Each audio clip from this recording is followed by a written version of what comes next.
do you desire? What makes you itch? What sort of a situation would you like?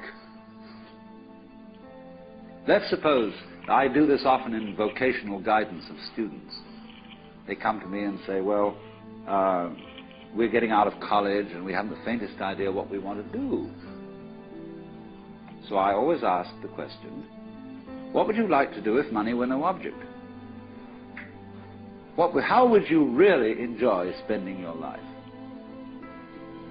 Well, it's so amazing. As a result of our kind of educational system, crowds of students say, well, we'd like to be painters, we'd like to be poets, we'd like to be writers, but as everybody knows, you can't earn any money that way. Or another person says, well, I'd like to live an out-of-doors life and ride horses. I say, do you want to teach in a riding school? Let's go through with it. What do you want to do? When we finally got down to something which the individual says he really wants to do, I will say to him, you do that. And forget the money. Because if you say that getting the money is the most important thing, you will spend your life completely wasting your time. You'll be doing things you don't like doing in order to go on living, that is, to go on doing things you don't like doing, which is stupid. Better to have a short life that is full of what you like doing than a long life spent in a miserable way.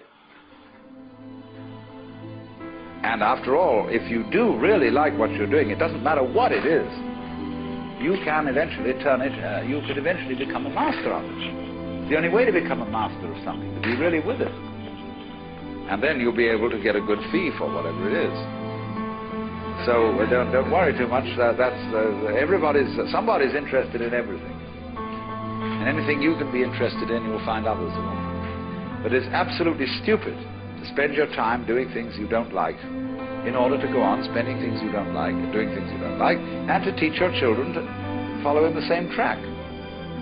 See, what we're doing is we're bringing up children and educating them to live the same sort of lives we're living, in order that they may justify themselves and find satisfaction in life by bringing up their children, to bring up their children to do the same thing, so it's all wretch and no vomit. It never gets there.